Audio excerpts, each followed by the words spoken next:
Mission सिंदूर 16 साल की लड़की की शौर्य गाथा।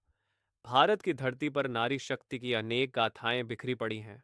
झांसी की रानी लक्ष्मीबाई से लेकर कल्पना चावला तक भारतीय महिलाओं ने साहस, संकल्प और बलिदान की अमिट छाप छोड़ी है। आज हम आपको ऐसी ही एक अनसुनी कहानी सुनाने जा रहे हैं। 16 साल की एक साधारण सी लड़की की असाधारण शौर्य गाथा, जिसका नाम था सिंदूर। उत्तराखंड के एक छोटे से गांव पलायनपुर की रहने वाली सिंदूर एक साधारण किसान परिवार की बेटी थी। उसके पिता हरिराम ने कभी सोचा भी नहीं था कि उनकी बेटी किसी दिन पूरे देश का नाम रोशन करेगी।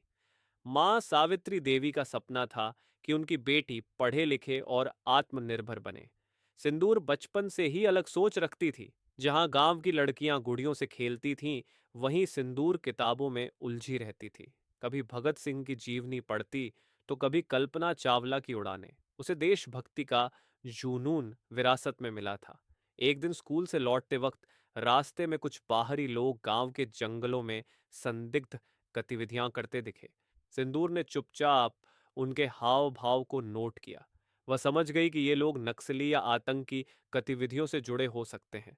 उसने ये बात गांव के सरपंच को बताई, लेकिन उन्होंने इसे बच्चों की कल्पना कहकर टाल दिया। पर सिंदूर शांत नहीं बैठी। उसने अगले कुछ दिनों तक उनका पीछा किया, छिपकर तस्वीरें लीं और एक डायरी में सारे विवरण लिखे। सिंदूर ने दिल्ली में रहने वाले अपने चचेरे भाई अर्जुन को ये सारी बातें बताईं, जो भारतीय सेना की इंटेलिजेंस यूनिट में कार्यरत था। अर्जुन ने जब सारी जानकारियां उच्चाधिकारियों को दी, तो सेना हरकत में आई। एक विशेष जांच टीम गांव के आसपास तैनात कर दी गई।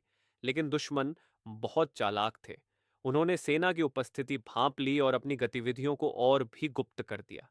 इस बार सेना को जरूरत थी अंदरूनी जानकारी की, एक ऐसे शख्स की जो बिना संदेह के उनके बीच जा सके। और यहीं से सिंदूर ने एक फैसला लिया, मिशन सिंदूर का। सिंदूर ने खुद को एक वनवासी लड़की के रूप में तैयार किया और उनके कैंप में नौकरानी के रूप में प्रवेश कर लिया। वहां रहते हुए उसने हर रात खतरे में डालकर उनके नक्शे, गतिविधियां और ठिकानों की जानकारी जुटाई और विशेष कोड में अपने भाई को भेजती रही। उसका दिल डर से कांपता जरूर था, पर चेहरा शांत रहता था। 16 साल की उम्र में वह इतनी समझदारी और सूझबूझ दिखा रही थी कि कोई सोच भी नहीं सकता था कि ये बच्ची देश की सबसे बड़ी आतंकी साजिश को नाकाम करने की तैयारी कर रही है।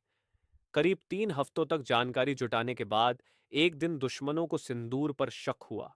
उसकी डायरी मिल गई। उसे पकड़कर बंदी बना लिया गया और पूछताछ की जाने लगी। लेकिन सिंदूर ने कुछ नहीं कहा। उधर अर्जुन को जब खबर मिली, तो सेना ने त्वरित एक्शन लिया। पूरी योजना बनाई गई। जंगल के अंदरूनी हिस्से में छापा मारने का निर्णय लिया गया। मिशन को ऑपरेशन सिंदूर नाम दिया गया। रात के अंधेरे में भारतीय सेना ने दुश्मनों के कैंप पर हमला किया। गोलियों की आवाज से जंगल गूंज उठा। सिंदूर को एक पेड़ से बांध दिया गया था, लेकिन किसी तरह वह खुद को छुड़ाने में सफल रही। एक घायल आतंकी ने जब एक सैनिक पर हमला करने की कोशिश की, सिंदूर ने वहीं पड़ी एक बंदूक उठाई और निशाना साधा। उसकी गोली ने उस आतंकी को ढेर कर दिया। उस एक क्षण ने सिंदूर को बच्ची से योद्धा बना दिया। मिशन सफल रहा। कुल 13 आतंकी मारे गए और देश के खिलाफ बन रही एक बड़ी साजिश